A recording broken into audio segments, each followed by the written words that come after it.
All right, final update for week 3 now on working on Symphony 3.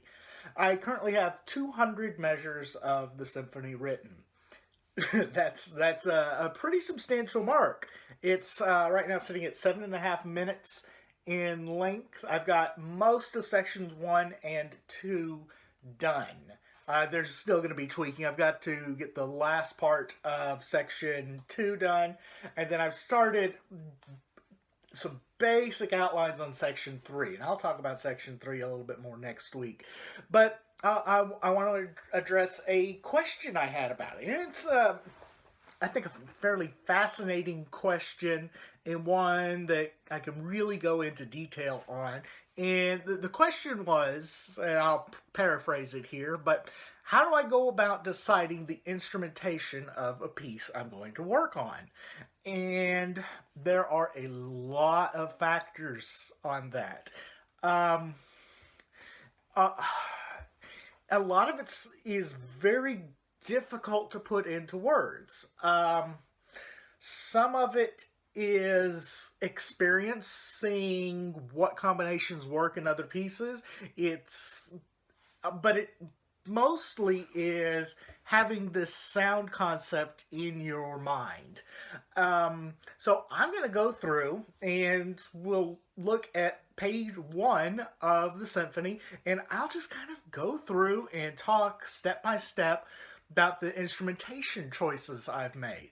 And there are some instrumentation choices I still have yet to make in it, but we'll go through step by step and I'll explain kind of why I choose what I choose. So we'll do that.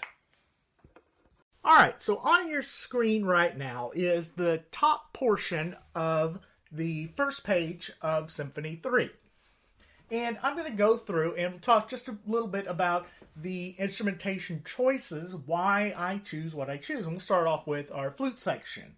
There are 6 players in the flute section here: piccolo, 4 C flutes, and alto flute.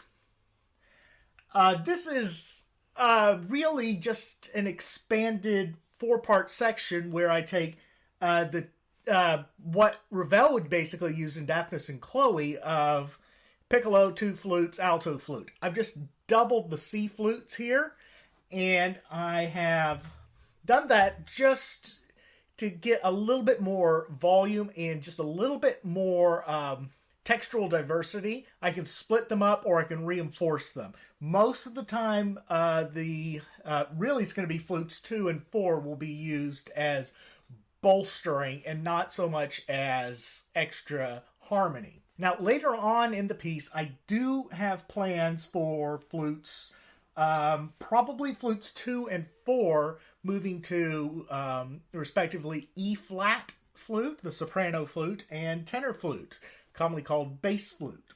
And this will be a little bit of a departure from Symphony 2, where I really did not have any instrument doubling. There will be quite a bit of instrument doubling in this piece.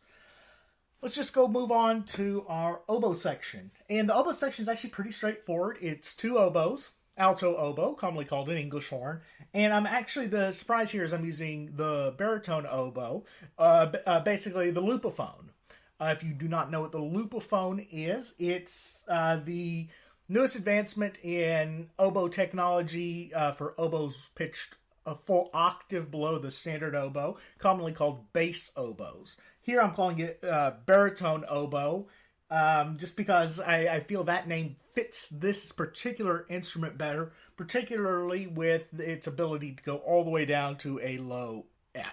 Then clarinets, and clarinets might get a little bit of changing going on, but I have here 2 C clarinets, 2 B flats, 2 tenors, commonly called altos, 2 basses, a great bass, commonly called a contralto, and the contrabass.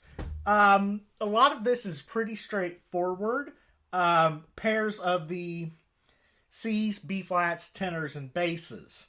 Again, like the flutes, these are a lot of times just going to be simply there to bolster the numbers a little bit. just beef them up a little bit, adds a little bit of texture to them. Reason I'm choosing 2 C's and 2 B flats is just have a little bit of timbral difference between the two. Essentially, if you look at it, the C clarinets are playing the first clarinet part, the B flat clarinets are playing the second clarinet part, and the tenor clarinets are playing the third clarinet part. It's actually not too different. It's just moving some people around on their instruments a little bit. Let's move on to saxophones next. Like in Symphony 2, I have 8 saxophones here, but this will be a little bit different. So, to start out with, I have soprano, 2 E-flat altos, C tenor, B flat tenor, 2 baritones, and a bass. Where this differs is I've moved from Symphony 2, I moved the sopranino sax to a second baritone sax. And I'm actually really liking having 2 baritone saxes in this piece. I can get a lot of dense texture, a lot more finesse in the low range of the woodwind section just by adding another baritone sax. With the C tenor sax, I'm finding that instrument is really becoming a particularly useful voice for me. In fact, this morning, while I was working on some stuff, I got out my C tenor, C melody, and I just started playing around on it, and I'm starting to find that voice, and it's an unusual one. I'm really liking it. Now, with the saxophones, I am planning on having a lot of these players double on different instruments. And I haven't fully worked it out yet. I know that second alto sax will go to... what will second alto sax go? Second alto sax will go to sopranino sax at some point. I've got that worked out. The C tenor will go to a second bass sax at some point. Second baritone will go to F alto. And I think bass sax at one point will go to C soprano. So I'm going to be using all the C and F instruments in this as well. In fact, the only saxophone I won't be using, at least as of right now, is the contrabass. But others, it'll be interesting, and I'll just kind of have them switch as needed. I have as many different combinations as we can get. Bassoons, let's see. I've got 4 bassoons and contrabassoon. Standard section of 5. However, in section 3, I already have planned out that bassoon 3 will go to contrabassoon 2, and bassoon 4 will go to an optional sub-contrabassoon. Brass is a little bit more straightforward. There will be no instrument doublings here. It's not something you will typically do in brass. 4 horns, very standard. But then I've got 4 Wagner Tuben. 2 in B flat and 2 in F, your standard quartet. And you'll notice that there are no trumpets. And, well, we're making a political statement here, and I don't want the word Trump anywhere near my music right now. Take that as it is. But this is a very, very interesting decision here to use the 4 Wagner Tuben. And it's almost like I'm using the horns as the trumpets, and I'm using the tuban as the horns. And I'm getting some really, really nice effects. I'm really, really liking the inclusion of the tuban into the wind band. And then trombones are 2 tenors, bass, and contrabass. I love the contrabass trombone. I'll use it as much as I can, particularly in my symphonies. Now, to get my high brass in there, I've got flugelhorns. 3 flugelhorns and an alto flugelhorn. And alto flugelhorn may seem weird, but you know what? You ever see a marching mellophone? That's pretty much an alto flugelhorn. I've talked to makers on that, man. It's like, yeah, it's all it is. It's a alto flugelhorn. Then 2 tenor tubas, euphoniums, a bass tuba, and contrabass tuba. A very typical, at least for me, low tuba quartet. So why did I choose this ensemble? Well, a lot of it has to do with the kind of music that I'm writing. It's a little bit darker, it's a little bit more introspective. It's very, very personal music. So I'm going for tone colors that really speak to me as a composer, as a human being. And so trumpets don't speak to me at all.